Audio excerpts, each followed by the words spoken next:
The Peter Schiff Show.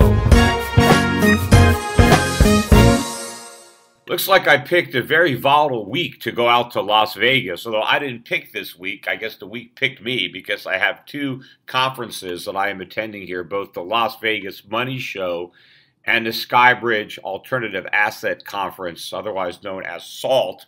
And so I am recording this podcast from my hotel room.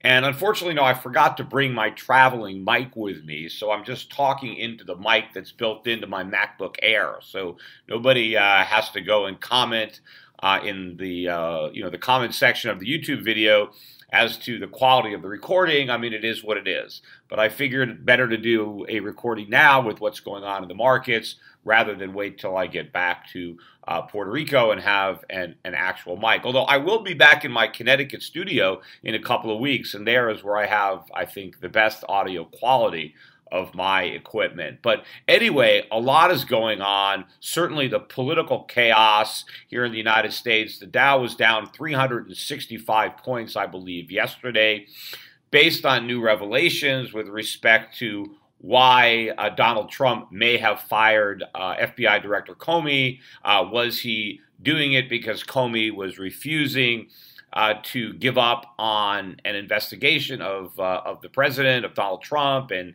the ties to Russia and all that? And, so this thing is getting blown up, and now you've got a certain congressman, even on both sides of the aisle, saying, well, if these allegations are true, apparently Comey has some contemporaneous notes of conversations he had with Donald Trump, where Donald Trump may have asked him to give up the investigation, although from what I've heard, he said, well, it would be nice. I hope you would give it up. I mean, was that some kind of idle threat, just kind of like a wink, wink? When you say to somebody, I hope you give this up, are you really meaning you better do it or you're fired? I have no idea, but this obviously is creating some concerns for the Trump administration. The market, as far as I'm concerned, is really not down very much at all, given how much the market had rallied based on nothing but the hype surrounding all of the good things that were going to happen as a result of Donald Trump being president.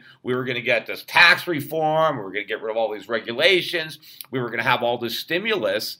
And not only has none of that actually materialized yet, and even before all this stuff broke, this scandal, it was obvious that even if we got any of this good stuff, which of course I've said isn't even going to help the economy, but forget about that because people actually think it's going to. They don't understand the economy, so they believe that all this stuff that they believe Trump is going to do is going to be so helpful, and that's why the stock market had this big rally.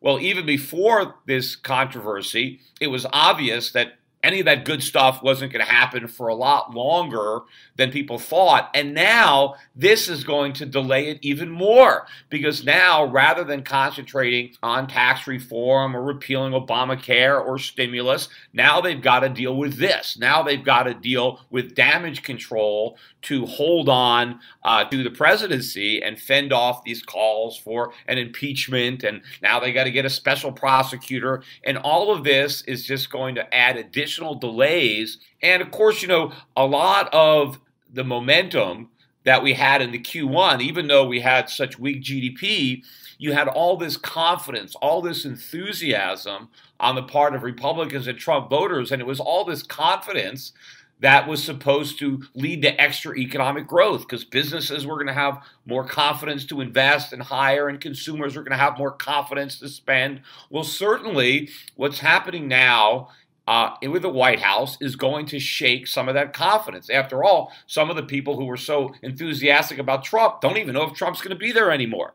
And to the extent that he's there, he is politically damaged. And now he has to use a lot of his political capital just to secure his position rather than to advance his agenda. Whether or not that agenda would actually help the economy, the country, you have a lot of people who thought that it would, and that's where you had all the confidence. So this should rattle confidence, as should the drop in the stock market if it continues. But despite that, this drop is not very large. I mean, look at what's happening in Brazil. And maybe one of the reasons that the U.S. stock market is not getting crushed today, at least as I'm recording this, the Dow is up about 50 points, is because the Brazilian market is getting obliterated. It's crashed. I mean, you got a lot of these Brazilian stocks today are down 10 to 20% based on a political scandal in Brazil, where they have a recording of the president of Brazil offering a bribe, and they've got that on audio recording, and the market is crashing because they're calling for resignation or impeachment there. Now, of course, it's the same problem here, although I guess they've got a better case against the Brazilian president because it seems pretty clear that there's actually a bribe being offered. But this shows you what can actually happen with a market that's smaller when everybody wants to get through the same door at the same time. The liquidity is not there and prices collapse. I mean, the same thing could eventually happen to the United States. But of course, if we had a drop today like they're experiencing in Brazil, the Federal Reserve would be out there, right? They would be cutting rates. They would be telegraphing QE4. They would be doing whatever they could to try to reverse the decline in the market. But I think, though, one of the reasons that the U.S. stock market is probably not even going down more is because I think a lot of people are already starting to look at what happens if Trump were to resign or be impeached. And now they're thinking, wait a minute, because a lot of the people in the Republican Party didn't really like Trump. The Never Trump movement, the Dump Trump movement. I mean, there were a lot of Republicans who were afraid of Donald Trump, mainly because they thought he would blow the election for them. But in fact, Donald Trump won the election for the Republicans, and maybe he's the only Republican who could have won. But, a lot of Republicans like Mike Pence. Remember, they always said, hey, if the ticket could only be reversed, if Mike Pence could have been on the top of the ticket instead of the bottom of the ticket, right? A lot of people really like Pence. Now they're thinking, wait a minute. If we get rid of Trump, we get President Pence. We still have the White House. We have the Senate, right? We have the House of Representatives. So people are thinking, hey, maybe it's actually better if we don't have Trump. So I really think that Trump's future at this point depends on politics. The Republicans in the House and Senate are going to have to make a decision. Who do they want to go with? Do they want to stick with Trump, or do they want to replace him with Pence? And it's all going to be about politics. I mean, where do they think their chances are better of being reelected, right? Because all the congressmen are up for reelection in 2018, a third of the U.S. Senate. A lot of them are Republicans, and they have to decide, do they want to run with President Trump, or do they want to run with President Pence? And I don't know. They're going to start polling it. I think everything is all about politics. And, of course, there is a problem, right? If they end up kicking out Trump, a lot of loyal Trump voters, that's not going to go down well. And, in fact, that's going to only solidify the idea that he was there to shake up the establishment, and the establishment gave him the boot. And people are going to think the fix is in. It's probably going to make Trump more popular than ever with his own people. And so I think that is going to be one of the concerns that Republicans have, that if they don't stand by Trump, that there's going to be some kind of a backlash within their own party. But depending on how strong the evidence is against him, they may feel they're better off changing horses and going with somebody who's more mainstream, and maybe by the time the election comes around, there'll be some forgiveness. I don't really know. My gut is that Trump will survive it. Look, I mean, he survived. Remember that locker room talk in the primary where he was, he was caught on tape, grabbing by the you-know-what, and you know what? He survived that. And who would have thought anybody could have possibly survived something like that in this day and age of political correctness? So he survived, so he probably will survive again. But, if we ended up with a President Pence, at least we know for sure that the swamp's not getting drained, that there's not going to be any change, even though I don't believe that's happening, because if you actually look at Trump the president versus Trump the candidate, he's very comfortable in that swamp. But he still talks about changing.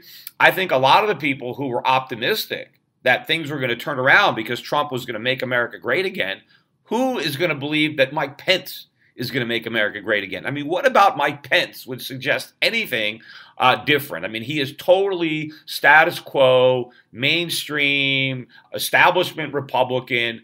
I mean, nothing. Nobody could possibly believe that anything would change. And of course, I think regardless, there's a very good chance that the Republicans are going to lose the House and the Senate, regardless of who's president based on the fact that people are going to be disappointed. And I think this economy is going back into recession, despite the fact that yesterday, I think the Atlanta Fed came out and now they upped their estimate again for Q2. I think it's back at 4.3% now. Of course, they're ignoring what's going on right now as far as the potential impact on confidence on this new scandal and a potential correction in the stock market. You know, we also got news out yesterday about household debt. And finally, total household debt is now higher than it was in 2008 before the financial crisis. So this is an all-time high. And, you know, you would expect that this to be a negative report, right? Because now we have more debt than we had right before the last crisis. So you would think that this would be reported, you know, as bad news. But instead, it's being reported as there's nothing to worry about. I read these articles about why we shouldn't worry because households are in better shape now than they were then, and because the delinquency rates are not as high, and so we don't have to worry, which is all a bunch of nonsense because the delinquency rates could go higher. Just because they're not as high now doesn't mean they're not going to go higher than they were when they were back then. But the big difference that nobody is talking about, I haven't seen one story written where they mention this fact, but mortgage debt is much lower than it was in 2008. Yet despite that, total household debt is even higher now than it was back in 2008, in spite of a significant reduction in mortgage debt. Now, why is mortgage debt down? It's not because homeowners have just paid off their mortgages. It's because homeowners are no longer homeowners. People that used to own homes now rent homes or apartments instead. So homeowners have been turned into tenants. And so obviously when you're renting, you don't have any mortgage debt. Now, that doesn't mean you don't have payments that you have to make. You have to pay your rent now. So instead of making your mortgage payments and your property taxes, you're paying rent. So people still have to do this. In fact, for a lot of people who had adjustable rate mortgages or teaser rates, there are people now who are paying higher rents than when they were paying their mortgage. So it doesn't mean that you don't have, you know, an expense just because you no longer have mortgage debt when you have rent. But also, the other big thing that you don't have when you're a renter is you don't have home equity. Because back in 2008, when all these homeowners had all this mortgage debt, their homes, at least on paper, were worth more than the debt. So the difference was their equity. That was their asset. And in fact, homeowners had the ability to tap into that equity with a home equity loan or a line of credit, and so they can use that equity to help pay off their other debts that they had, their credit card debts or their auto loans, or just, you know, pay for their living expenses. They had that asset that they can tap into. Well, they don't have that anymore. Obviously, if you don't have a house, you don't have the liability of a mortgage, but you don't have the asset of the home equity to the extent that the value of the house exceeds the mortgage. And so if you look at today's situation, yes, debt is down because people no longer have mortgages, but their assets are down because they no longer have a home. So if you look at the balance sheet of the typical household today, yes, you know, the debt is higher than it was back then, but the wealth, the assets are much lower because most people have lost their biggest asset, meaning their house, the people who no longer have a mortgage, because you have credit card debt, auto loans, and student loans off the charts. They've risen so much since 2008 that the increase in those debts have more than offset the decrease in mortgage debt because so many former homeowners are now tenants. So I would argue that we are in much worse shape now than we were in 2008, and people don't have the lifeline. Now you don't have the ability to tap into your home equity if you no longer have a home in order to cope with the other rising debts. And the other problem is how many full-time jobs have been lost since 2008 and replaced by part-time jobs. So now you have a household, let's say where in 2008, they had a big mortgage, but they had a lot of home equity, and yeah, they had some credit card debt and an auto loan, but the principal breadwinner had a full-time job. Now today, 2017, there is no home equity because the home is gone. They're paying rent. The rent keeps rising every year. They got even more credit card debt. They got even more auto debt than they had back then. And the principal breadwinner now only has a part-time job.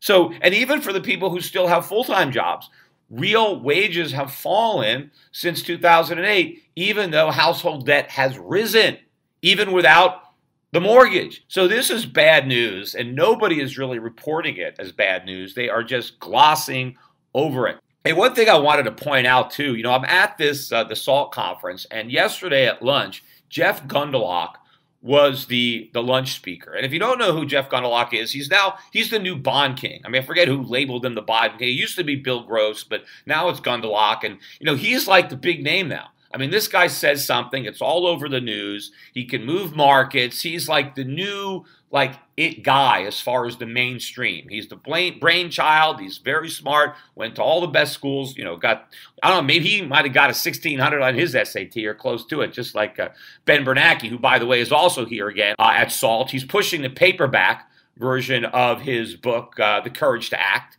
And again, I say that they need to retitle that book, A Coward's Way Out, because he was a coward, and we're all going to suffer. Americans are going to suffer from his cowardice, but he's here collecting his $250,000 speaking fee, which is not as much as, I guess, the $400,000 that Obama gets now when he speaks, but he gets a lot of money to come here and say basically nothing, talk about how great he was and how great the Fed is and how everything is going to go perfectly, and they saved the day. But I say this all the time: if you ever happen to be at a bookstore, if you see those paperback books, A Courage to Act, take the books, take them out of the nonfiction section and move them into the fiction section, because that's where they belong. It is total fiction. There is no fact in anything that Ben Bernanke is writing. But I want to get back to Jeff Gundlach, and the reason I bring this up is because he is an establishment guy, smart guy, according to everybody who should know, right? All the mainstream people listen to this guy.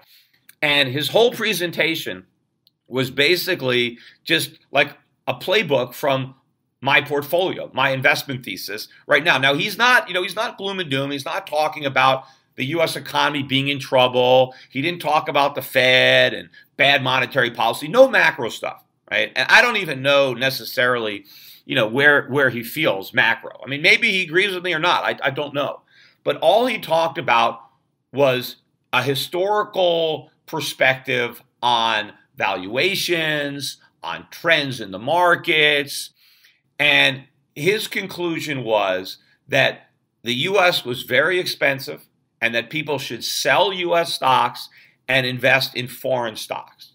In particular, he likes the emerging markets, and he was going back, 50 years or so and looking at data and looking at charts and looking at cap ratios, which are kind of a growth-rated, valuation, a P metric.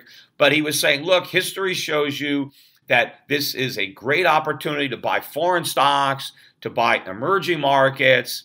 And he was also very bearish on the dollar, saying the same kind of stuff as me, saying that the crowd is wrong, that this crowded trade, that the dollar is going to go up because the Fed is raising rates is wrong. And he pointed out that historically, when the Fed is typically raising rates, the dollar is falling.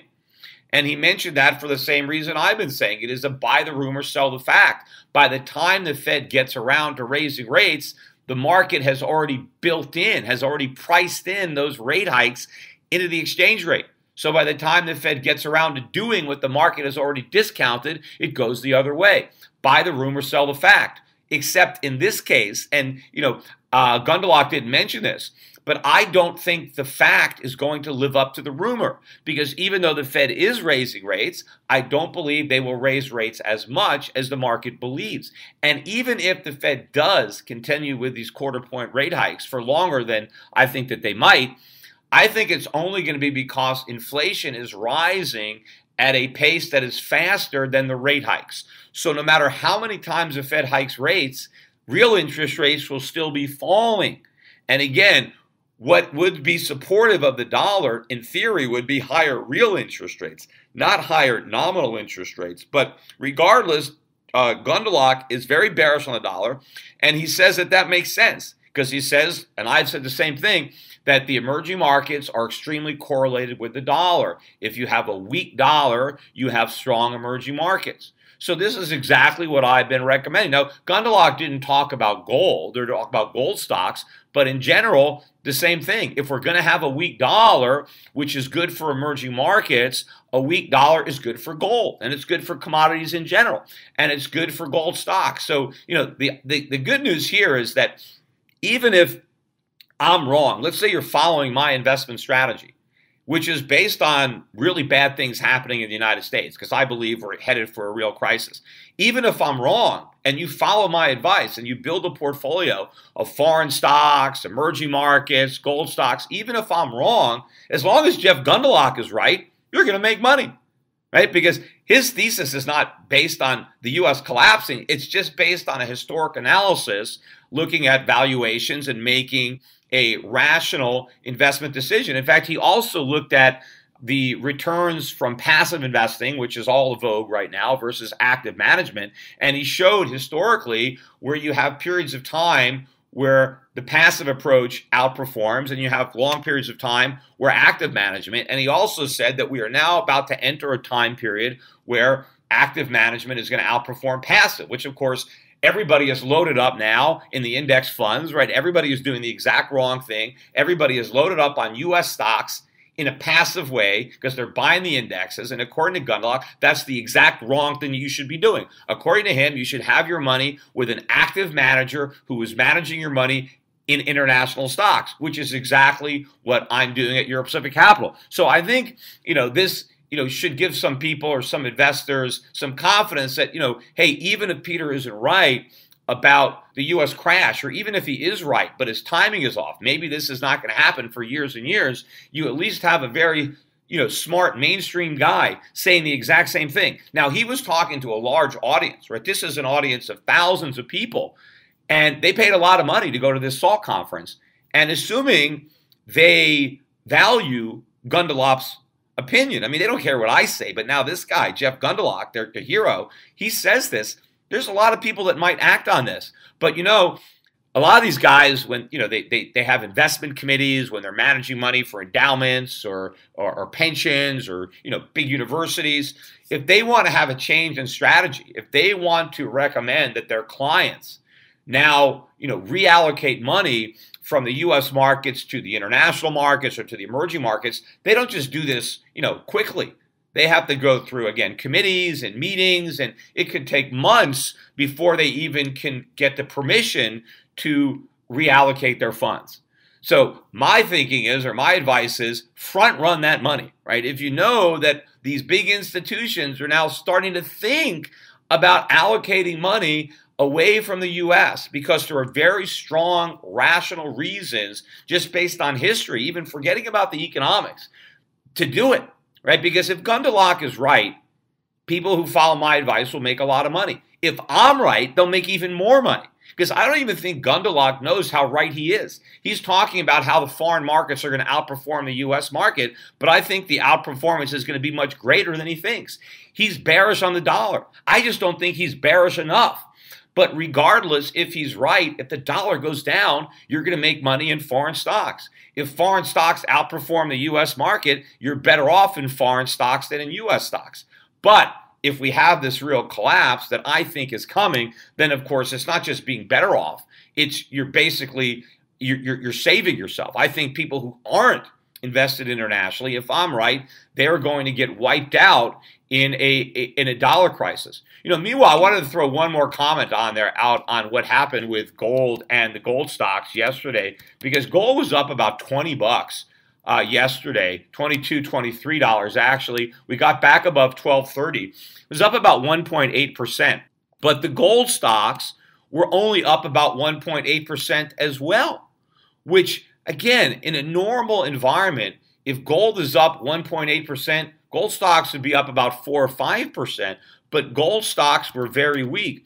Now today, gold is down a few bucks. Maybe it's down like $5, $6. So it's given back a small portion of its $22 gain from yesterday. And the gold stocks have not only given up 100% of what they gained yesterday, they're actually down. between the 2 days. As I speak, gold stocks are down better than 2%, even though the price of gold is down about 0.3%.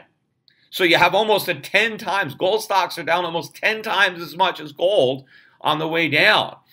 So these stocks are still not acting well, and either that's a harbinger of a decline to come in gold, or what I think is more likely is it just shows me that the mainstream is still so suspicious of this gold rally, so worried that it's just temporary and it's not going to last, that they don't want to buy the gold stocks, or they want to short the gold stocks into any gold strength because they're convinced it's going to go down. Meanwhile, the U.S. dollar hit a new 6-month low yesterday on the weakness in the stock market. We got down, and the dollar index is trading in the 97 handle. I mean, I saw last night we got down below 97.40. We're now back up slightly above 97.60. I think what's helping the dollar today is the weakness in the Brazilian real, and the turmoil going on down there is probably stealing some of the thunder away from the problems in the U.S. and getting people to focus on problems someplace else. And so that might be creating some type of flight to quality bid in the dollar today against some of these currencies, and so that could be mitigating the damage. But, you know, the U.S. stock market, I think, as people start to digest what this means for Donald Trump, what this means for getting his agenda through Congress, right, which everybody believed was going to power the market higher, and even when they get their arms around the fact that even if they get President Pence, that Pence is not going to step into the White House with a huge mandate to necessarily do anything. And I think if he becomes president, he is not going to be able to invoke the type of hope for something so dramatically different, which is what this whole bull market was based on. So we could be at the beginning of a more substantial correction in the stock market, and one which the only way that the correction will end will be if the Fed brings it to an end by changing its rhetoric. And so far, that has not happened. So far, the Fed has not done anything. And again, I was surprised that the Fed has not taken advantage of all the opportunities. If they wanted to stop raising rates, they had plenty of opportunities. The data was horrible, right? They would not have lost face given this data. All they had to do was acknowledge that the data was weaker than they thought, and they didn't have to, they could have changed their tune. But maybe it's also that the Fed doesn't want to admit that it was wrong because it still wants to pretend that it was right, because it still wants to instill that confidence. And it's afraid if it admits that it was wrong, that it'll lose the confidence. And this whole thing is about confidence. It is one big con game. And of course, eventually the marks are going to figure out that they're being conned. But if this pullback turns into a big correction, then the Fed might do something. Because I think the main thing that the Fed is afraid of is the bursting of the bubbles, because they built this phony recovery on assets and the wealth effect. And, you know, I mentioned earlier in this podcast, you have all these Americans who no longer own homes, and so their household net worth has gone down even as their debt has gone up. But there's one segment of the population where their household's net worth has gone way up. And that is the top 1%, or the wealthiest Americans who didn't lose their homes to foreclosure in the housing bust. They still own their homes. The prices have come back, so they still have their home equity. But more importantly, the wealthier Americans have money in the stock market. And the stock market has risen sharply. So on the upper end, you have balance sheets that are in much better shape now, given the rise in the stock market and the bounce back in the real estate market. That's all the Fed's got going for it. And so if those bubbles are threatened by a big decline, then I think the Fed won't resist. Then I think they're going to have to come out with some kind of excuse to change policy, to put a floor beneath this market and to blow air back into the bubble.